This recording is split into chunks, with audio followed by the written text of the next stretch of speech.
Bonjour à tous, merci de nous rejoindre. Je suis Guillaume Clément, journaliste au Revenu. Et j'ai à mes côtés Jean-Paul Siret, le président, directeur général et fondateur de LNA Santé, ex-Le Noblage. Bonjour Jean-Paul. Bonjour. Alors, vous êtes donc spécialisé dans la prise en charge de la dépendance et l'un des acteurs majeurs français dans le domaine des maisons de retraite médicalisées. Rapidement, vous avez réalisé en 2016 environ 475 millions d'euros de chiffre d'affaires et votre capitalisation boursière, ça représente environ 550 millions d'euros. Pour commencer, est-ce que vous pouvez nous présenter très rapidement les principales activités de LNA Santé, car vous ne faites pas que des maisons de retraite? Alors, nous avons effectivement deux métiers. Le premier métier historique, qui est le métier de la dépendance, que sont effectivement les EHPAD médicalisés.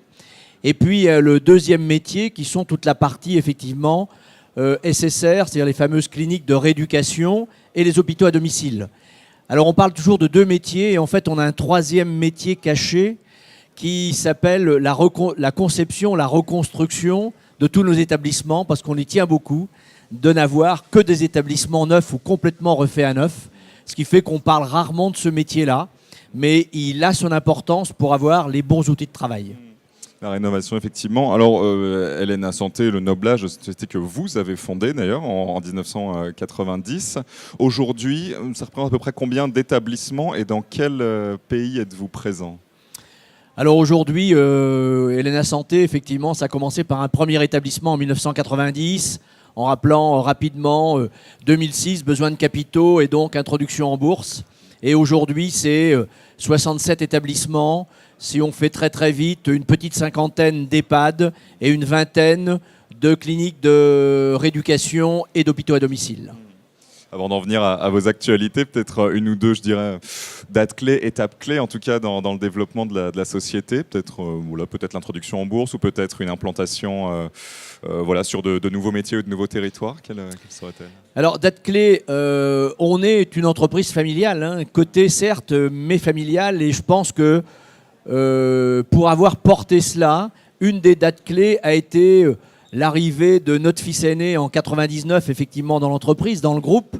Puis je dirais qu'en 99, il est arrivé, mais quelques années plus tard, ayant compétence à pouvoir évoluer et un jour éventuellement prendre la direction. Donc, il y a bien eu à un moment donné cette capacité à avoir, je dirais, une vision beaucoup plus long terme que ça pouvait être le cas, certainement, il y a une quinzaine d'années. Puis ensuite, effectivement, l'intro en bourse en 2006 a été pour nous non seulement un accélérateur, mais ça a été aussi un modélisateur en ce qui concerne notre entreprise pour avoir visibilité tout en ayant la performance attendue auquel il faut répondre. Donc je dirais, voilà pour moi deux dates clés importantes, pérennité long terme et puis apport de capitaux et accélération. Très bien. Alors récemment, vous avez publié votre chiffre d'affaires pour le troisième trimestre et pour les 9 premiers mois de l'année. Quel est le bilan sur les 9 premiers mois de 2017 de l'activité de LNA Santé en termes de revenus, de marge, etc. Alors, osons le dire, on est sur une année assez exceptionnelle. Et pourquoi ? C'est qu'on explique depuis longtemps qu'on a un modèle un peu à part par rapport aux autres. Pour la simple raison, c'est que je viens de parler du troisième métier un peu caché qu'était l'immobilier. Nous, on ne reprend pas, on n'achète pas un établissement pour, je vais être caricatural, mais repeindre la façade et faire un peu mieux que le prédécesseur. En ce qui nous concerne, effectivement, on restructure, c'est-à-dire on peut racheter 1, 2, 3, 4 établissements pour en faire un seul, au bon emplacement, à la bonne taille. N'oublions pas que la taille du groupe a son importance, mais la taille de chaque établissement est beaucoup plus importante que la taille du groupe si on veut faire et de la qualité, avoir de la pérennité et faire ses résultats. Et donc, ce qui fait que cette année, on en arrive à 90%, ce qu'on appelle le régime de croisière chez nous, c'est-à-dire que lorsque l'on a et l'outil de travail neuf, qui dit outil de travail dit organisation en ressources humaines, qui dit organisation en ressources humaines dit capacité à manager, et donc capacité à faire de la qualité, et qui dit capacité à faire de la qualité, capacité à faire des résultats. Et donc le médico-social, c'est 90% de régime de croisière en 2017, alors qu'on est seulement à 60% de nos cliniques de rééducation. Mais là aussi, allons au bout de la démonstration. Il y a quelques années, lorsque l'on disait, je dirais, aux analystes ou autres, vous verrez, notre modèle est bâti sur un résultat net, puisque je me souviens toujours de l'intro en bourse, on me parlait des EBITDA, et lorsque j'osais parler de résultat net et de cash, on me dit non, non, ça compte pas, non, faut regarder les chiffres très très hauts. Et puis on voit qu'au bout d'un moment, tout le monde se met à se dire ah oui, c'est pas bête le résultat net et puis le cash. Parce qu'on peut toujours faire de bons résultats en haut et puis en faire de très mauvais en bas. C'est pas du tout l'objectif de l'entreprise. Et donc l'année 2017, ça va être, oui, en exploitation à peu près 410 millions d'euros. Quand on y met l'immobilier, parce qu'on l'externalise, on veut concevoir, construire et externaliser l'immobilier. Chez nous, on ne garde pas nos immeubles. Donc on le cède aux uns et aux autres, à vous-même peut-être, parce qu'on fait des copropriétés, voire à des institutionnels, qu'importe. Et donc avec l'immobilier, environ 485 millions d'euros de chiffre d'affaires global. Mais j'en reviens à la marge. Quand il y a quelques années, on était à 2,50, on disait à tout le monde, vous verrez, notre modèle un jour, il fera 5. Et on lui disait, oh là, alors là, vous êtes bien loin. 2,50, 3, 3,20, 3,30, 5, jamais. Eh bien, cette année, lorsque vous allez regarder les chiffres d'affaires exploitation, on fait 5% et on n'a pas nos 100% d'établissements en régime de croisière. Donc, quand on l'a fait une fois, par nature, on est capable de le faire 2 fois. Ouais. Justement, le fait de passer les établissements en régime de croisière, outre le confort des résidents et l'optimisation de l'exploitation, par quoi ça se traduit lorsqu'un établissement passe en régime de croisière, et notamment en termes de marge, qui est un indicateur qui est très scruté sur les marchés dans votre secteur? Ben, lorsque vous regardez nos marges, regardez en régime de croisière à peu près 11%. Et lorsque vous regardez effectivement les marges, parce qu'on les sépare bien des établissements en régime de croisière, c'est bon à mal an 3,50. C'est 7,5 points d'écart de marge. C'est gigantesque. Mais si on ne restructure pas, en reconstruisant des établissements neufs à la bonne taille, au bon emplacement, avec les bonnes spécialités dans les cliniques, on ne peut pas faire ça. Ce n'est pas possible sur le long terme. Alors, vous allez présenter en début d'année prochaine votre nouveau plan stratégique pluriannuel. Donc, vous garderez la primeur de celui-ci pendant quelques mois. Néanmoins, aujourd'hui, qu'est-ce que vous pouvez nous dire sur voilà, vraiment vos perspectives de développement et la manière dont vous comptez mener les affaires et la poursuite de la croissance des activités? Alors, le plan stratégique, je ne vous en dévoilerai en aucun cas les termes. Pour la simple raison, c'est que les équipes y travaillent actuellement, que ce soit avec Damien Billard présent ici ou Willy Ciré pour toute la partie opérationnelle. On va effectivement le proposer déjà pas tout à fait finalisé aux 250 cadres lors du séminaire de janvier. Et puis ensuite, effectivement, on le finalisera et on viendra le présenter avec nos résultats annuels au mois de mars-avril, quand on présente habituellement nos résultats. Mais là encore, je dirais qu'il n'y aura pas de révolution. C'est de la visibilité. On en a dans nos métiers, mais à condition d'avoir quand même, je dirais, un modèle. Si on n'a pas de modèle, attention. Donc, on va poursuivre et continuer le modèle, qui sont toujours la même chose. Établissement de grande taille, les bonnes spécialités au bon endroit, bien géré, il va de soi.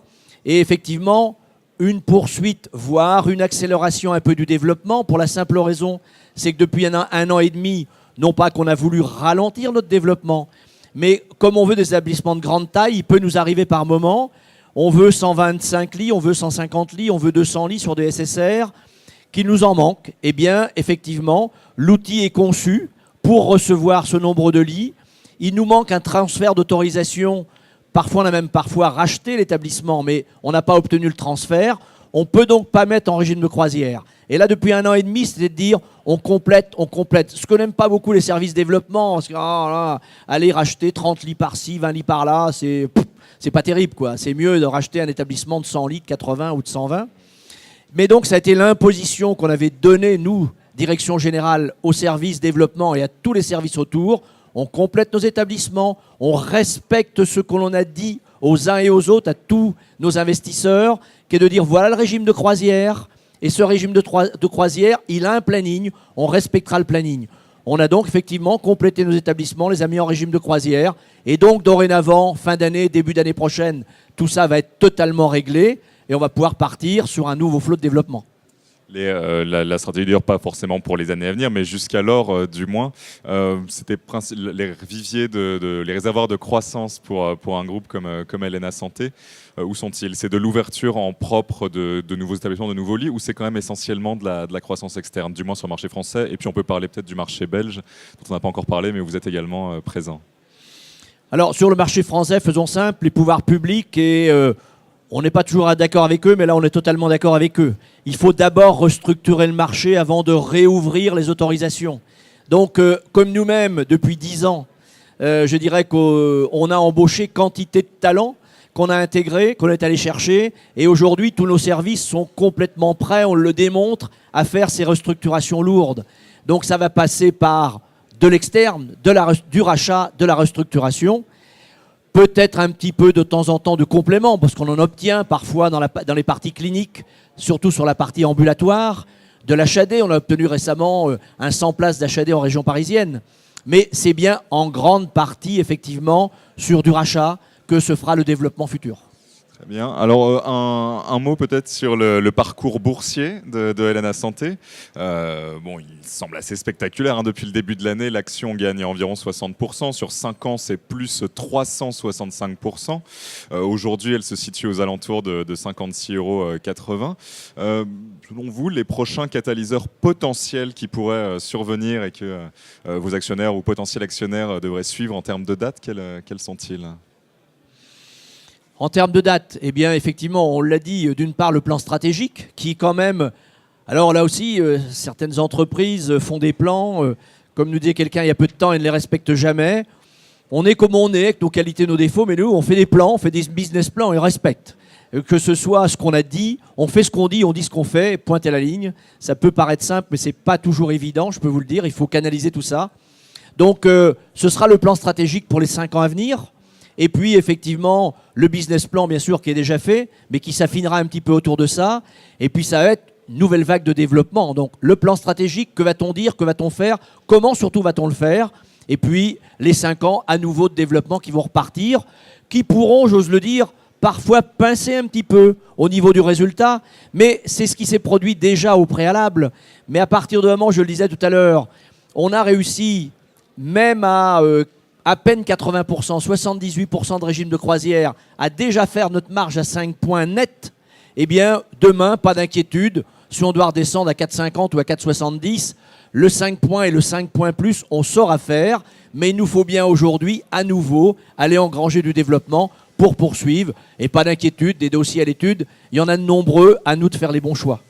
Jean-Paul Siré, il nous reste encore quelques minutes sur un point peut-être sur votre positionnement par rapport à vos principaux concurrents cotés, donc voilà les autres groupes spécialisés dans la dépendance qui sont aussi présents sur Euronext. On pense à Corian, à Orpea par exemple. Vous, où est-ce que vous vous situez par rapport à eux et notamment en quoi vous vous différenciez, que ce soit en termes de stratégie ou autre? Alors déjà, c'est simple, on est 10 fois plus petits. Déjà. Donc c'est déjà différenciant. Faisons très simple. On est sur 1 pays,2, si j'ose dire, puisque la Belgique, on est allé en Belgique comme tant d'autres, il y a effectivement plus de 10 ans. Là aussi, on ne sait pas développer sans modéliser. Et en Belgique, on arrive, on pense, on a été très mauvais, je l'avoue, puisqu'on arrive au bout de 10 ans et quelques à peu près à avoir modélisé notre modèle belge. Mais à la fois, on est très mauvais, mais même en étant mauvais, quand on regarde nos résultats, qu'on les compare avec nos concurrents, ils sont meilleurs que nos concurrents. Donc on est un peu tous mauvais dans l'histoire. C'est pas si simple d'aller à l'étranger, et parfois de vouloir refaire du français à l'étranger, enfin passons. Donc aujourd'hui, c'est pas ça notre stratégie en ce qui nous concerne. Nous, on ne dit pas non aux autres pays limitrophes dans 5 ans, dans 7 ans, pas pour ce plan stratégique. Ça, je peux déjà l'annoncer, c'est clair. Mais il faudra bien un jour, effectivement, le faire. Mais on a travaillé d'arrache-pied depuis 10 ans à mettre au point un savoir-faire, c'est reprendre des établissements publics associatifs. N'oublions jamais que 80% du marché aujourd'hui appartient au secteur public et associatif dans notre domaine. On l'a fait 12 fois, on est les seuls à l'avoir fait. Et aujourd'hui, j'y étais encore ce matin, et aujourd'hui, je dirais qu'on a la méthode, on a les savoir-faire. Donc il serait quand même dommage de se dire, après 10 ans de travail, l'avoir fait 12 fois, Pourquoi ne pas le refaire 10 fois, 20 fois, 30 fois, 40 fois, plutôt que s'éparpiller en allant vouloir aller s'implanter dans tel et tel pays et repasser X années, ce qu'on fera plus tard. Mais dans un premier temps, on a semé, on veut récolter et on repartira à l'étranger ensuite. Jean-Paul Siret, merci beaucoup pour tous ces éléments et merci à vous de nous avoir suivis. Je vous souhaite une très bonne après-midi. Merci beaucoup.